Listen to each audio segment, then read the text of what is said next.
கிணற்றுல தண்ணீரோட அளவு ரொம்பவுமே கீழே இருக்குது. அதுவும் நான் இன்றைக்கி மேற்கு மூலையில் கேமராவை ஒரு கயிற்றில் கட்டி ஆழப்பகுதி வரைக்கும் ஒரு காணொளி பதிவு பண்ண போகிறேன். முக்கியமாக இந்த இடத்துல நான் அவ்வளோவா காணொளி பதிவு பண்ணதில்லை. ஏன்னா படிக்கட்டு இல்லை.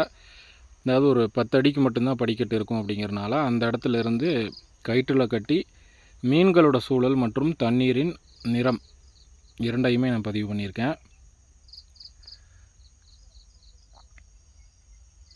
அது பொறுமையாக தான் நான் கேமரா முதல்ல கீழே விடுறது. காரணம் என்னன்னா, நிலையாக உள்ளே இறங்கும் பொழுது தான் ஓரளவுக்கு மீன்களை பதிவு பண்ண முடியும். இல்லை வேகமாக இறக்கணும்னா கேமரா சுழண்டுகிட்டே இருக்கும்.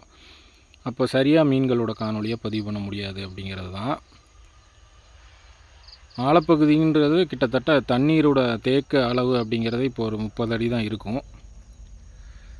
அதனால் எல்லா சிறிய மீன்கள்லேருந்து பெரிய மீன்கள் வரைக்குமே இப்போ அடிப்பரப்பு வரைக்குமே போய்கிட்டு வரும். இதுவே முழு அளவு 60 அடியிலேருந்து 70 அடி தண்ணீர் இருந்ததுன்னா இவ்வளோ ஆழத்துக்கு சிறிய மீன்கள் வராதுன்னு நினைக்கிறேன். முக்கியமாக இப்போ கொஞ்ச நேரத்திலே நீங்கள் அந்த பெரிய ஷார்க் மீன், அதாவது பேங்காசியஸ் கேட்ஃபிஷ், அதையும் பார்க்கலாம். அது போக நிறைய திலேப்பி மீன்கள் கூட்டமாக மேல் பரப்பில் நீந்திட்டு இருக்கும். ஒரு முறை மேலே எடுத்துகிட்டு கேமரா சரியாக தான் பதிவாகுதான்னு மொபைலை வச்சு கனெக்ட் பண்ணி செக் பண்ணிக்கிட்டு மறுபடியும் 2வது முறை தண்ணீருக்குள்ளே காணொளி பதிவு பண்ண துவங்கினேன். முக்கியமாக இந்த ஃபிலமெண்ட் பாப்ஸ் மீன்கள் வந்ததுக்கப்புறம் கிணற்றே பார்க்குறக்கு அவ்வளோ அழகாக இருக்குது. இந்த இடம் தான் ஆழமான பகுதி. அதாவது கிழக்கு பகுதிங்கிறது ஒரு 7 அடியிலேருந்து 8 அடி உயரமாக இருக்கும். இதுதான் ரொம்பவுமே குழியான பகுதி. மோட்டார் இந்த இடத்துல தான் இருக்குது. ஆனால் இதில் பதிவாகலை.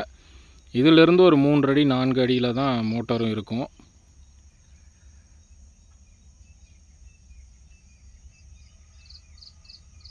நிறைய இலைத்தலைகள், அதாவது மாமரத்தோட வாதுகள்லாம் உள்ளே தான் உடைஞ்சி விழுந்துருக்குது. பார்த்தாவே தெரியும்.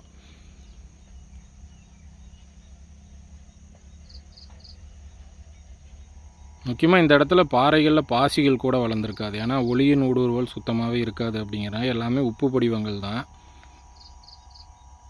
இது வரைக்குமே சிறிய மீன்கள் வருது. இப்போ பார்த்திங்கன்னா அந்த 3 சிசி கெண்டை மீன்கள் கூட்டமாக நீந்திகிட்டு இருக்கும். ஒரு மீன் மட்டும் தனியாக நீந்திகிட்டு இருக்குது. அதாவது 3 சிசி கெண்டை ஒரு பக்கமாகவும் ஒரு மீன் தனியாகவே தான் நீந்திட்டு இருக்குது. நான் ஆரம்பத்துலேருந்து கவனிச்சிட்டு வரேன். அந்த ஒரு மீன் மட்டும் தனியாக இருக்குது. இந்த 3 சிசி கெண்டைகளையும் கூட்டமாக ஒரே மாதிரி தான் நீந்திக்கிட்டு இருக்குது.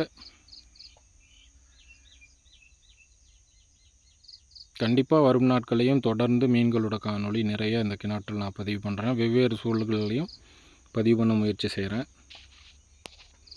இது ஒரு சிறிய காணொளி தான். இதற்கு மேலே பதிவு பண்ணுறதுக்கு ஒன்றும் இல்லை. அதனால் மறுபடியும் கேமராவை எடுத்துட்டேன். இதற்கே தண்ணீர் கேமராக்குள்ளே போயிடுச்சு. ஏன்னா ஆழப்பகுதியில் அதிகமாக பதிவு பண்ணுறதுனால கேமராக்குள்ளே தண்ணீர் போக ஆரம்பிச்சிருச்சு.